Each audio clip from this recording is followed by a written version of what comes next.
Hello जय हिंद नमस्कार दोस्तों, आप सभी का स्वागत है आपके अपने YouTube channel online GK free classes में। आज की इस वीडियो में हम एसएससी एमटीएस 2024 के एग्जाम के लिए जीके और जीएस का 13वां मॉडल पेपर लेकर आए हैं, जिसके अंदर हम जीके और जीएस के बहुत ही इंपॉर्टेंट क्वेश्चनों को कवर करेंगे और वो सभी क्वेश्चन आपके एसएससी एमटीएस 2024 के एग्जाम के लिए इंपॉर्टेंट होने वाले हैं। इसलिए इस जीके और जीएस के 13वें मॉडल पेपर को आपको कंप्लीट देखना है और इस 13वें मॉडल पेपर के एंड में आपको बताना है कि जीके और जीएस के 20 इंपॉर्टेंट क्वेश्चनों में से आपके टोटल कितने क्वेश्चन है सही होते हैं। तो चलिए शुरू करते हैं इस जीके और जीएस के 13वें मॉडल पेपर को बिना देरी के। पहला प्रश्न है आप सभी के सामने, बंगाल की खाड़ी में आने वाले उष्णकटिबंधीय चक्रवातों को क्या कहा जाता है। मोस्ट इंपॉर्टेंट प्रश्न है ये। ऑप्शन ए है हरिकेन, ऑप्शन बी है बवंडर, ऑप्शन सी है टाइफून और ऑप्शन डी है अवसाद। तो इन चारों में से क्या होगा करेक्ट आंसर, जल्दी से बताइए कमेंट सेक्शन के अंदर है।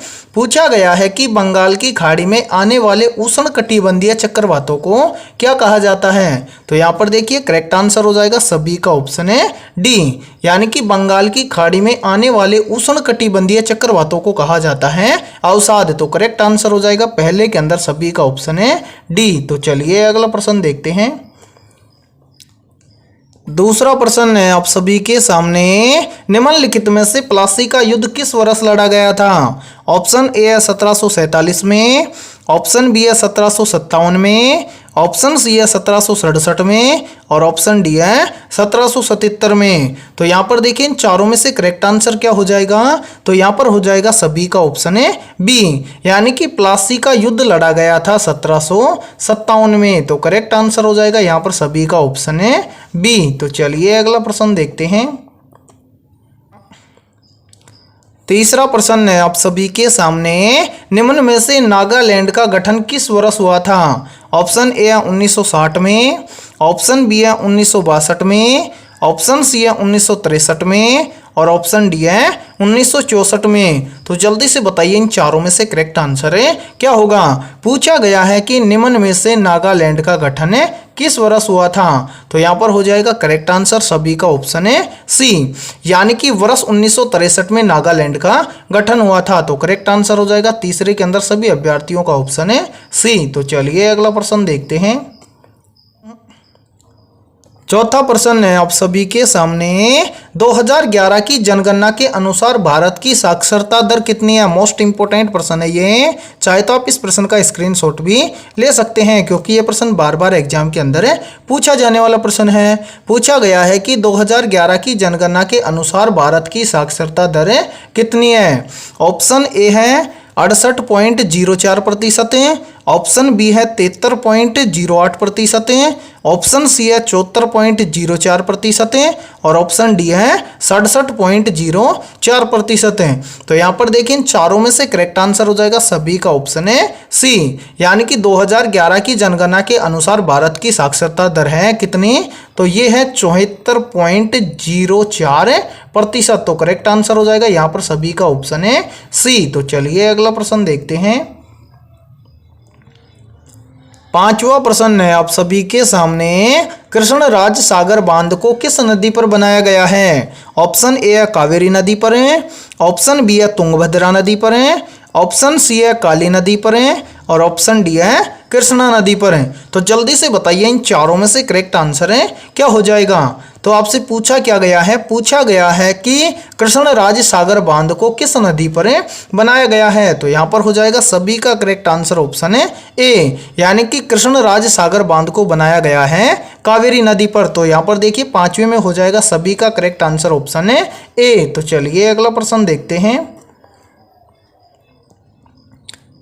छठा प्रश्न है आप सभी के सामने, लाइफ ऑफ पाई नामक उपन्यास के लेखक व लेखिका निम्न में से कौन है। मोस्ट इंपोर्टेंट प्रश्न है ये। ऑप्शन ए है किरण देसाई, ऑप्शन बी है अन्ना बनारस, ऑप्शन सी है अरविंद डीग और ऑप्शन डी है यान मार्टल।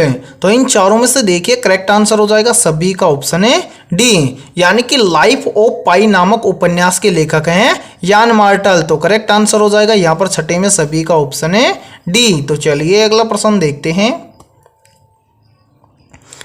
सातवां प्रश्न है आप सभी के सामने, भारत की संप्रभुता, एकता और अखंडता को बनाए रखना और उसकी रक्षा करना खाली स्थान है। यानी कि ऑप्शन ए है मूल अधिकार है, ऑप्शन बी है विधिक अधिकार है, ऑप्शन सी है सेना का कर्तव्य है और ऑप्शन डी है मौलिक कर्तव्य है। तो जल्दी से बताइए इन चारों में से करेक्ट आंसर है क्या होगा। पूछा गया है कि भारत की संप्रभुता, एकता और अखंडता को बनाए रखना और उसकी सुरक्षा करना ये क्या है, तो ये एक क्या है भाई, ये है एक मौलिक कर्तव्य है। तो करेक्ट आंसर हो जाएगा यहाँ पर सातवें के अंदर सभी का ऑप्शन है डी। और यहाँ पर देखिए यदि ये वीडियो आपको पसंद आ रही है तो जल्दी से एक बार इस वीडियो को लाइक कर दो और चैनल पर यदि आप पहली बार जुड़े हो तो चैनल को कर लो सब्सक्राइब और बेल आइकन को प्रेस करना, ताकि एसएससी एमटीएस 2024 की एग्जाम से संबंधित आने वाली वीडियो का नोटिफिकेशन आपको सबसे पहले देखने को मिले। और आपके जितने भी दोस्त जो एसएससी एमटीएस 2024 की तैयारी कर रहे हैं तो उनके पास भी इस वीडियो को ज़्यादा से ज़्यादा शेयर करें।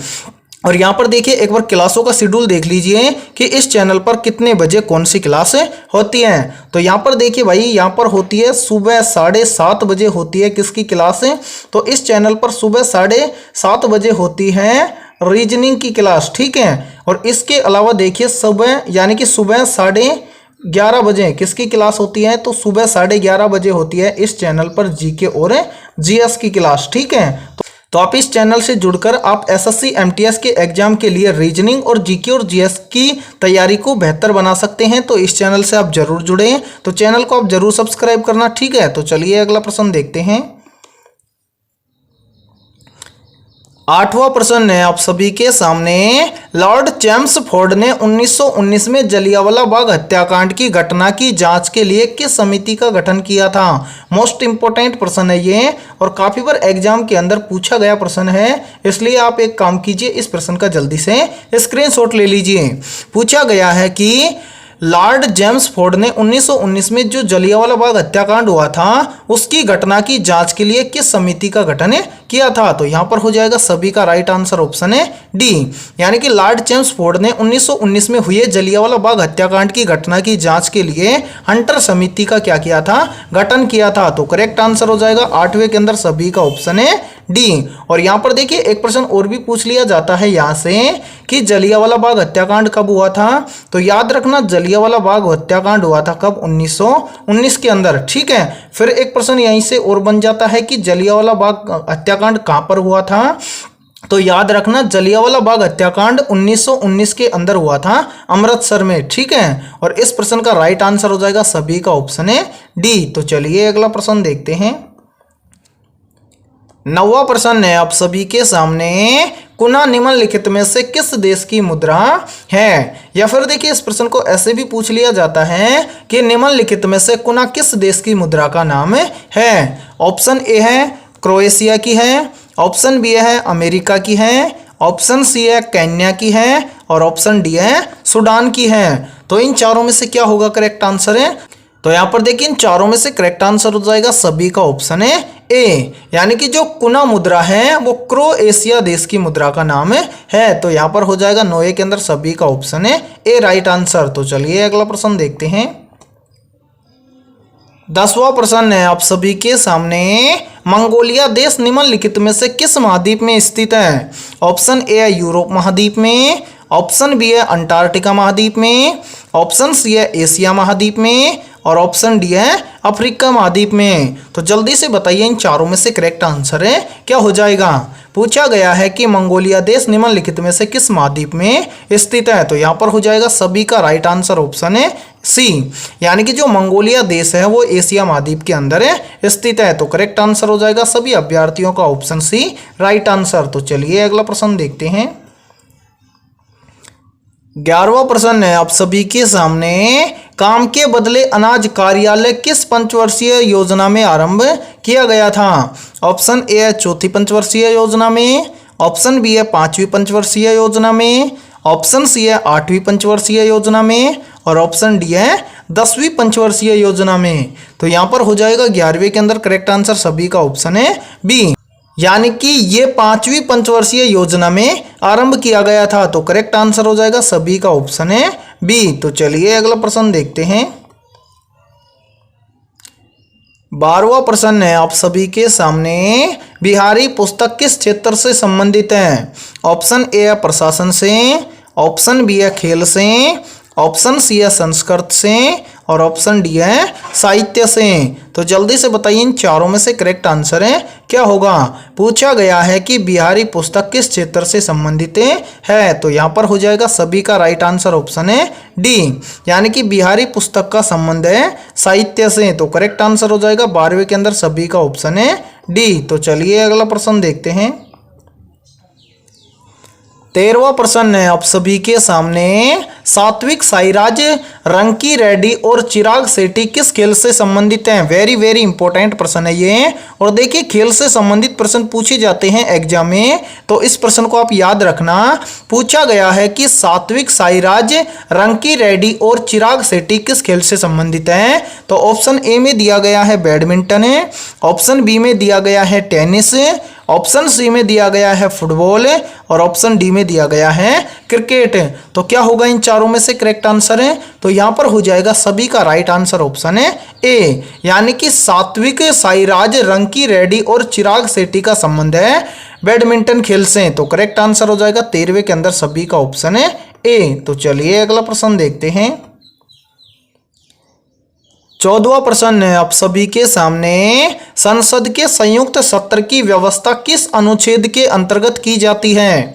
ऑप्शन ए है अनुच्छेद 178 के अंतर्गत, ऑप्शन बी है अनुच्छेद 103 के अंतर्गत, ऑप्शन सी है अनुच्छेद 108 के अंतर्गत और ऑप्शन डी है अनुच्छेद 249 के अंतर्गत।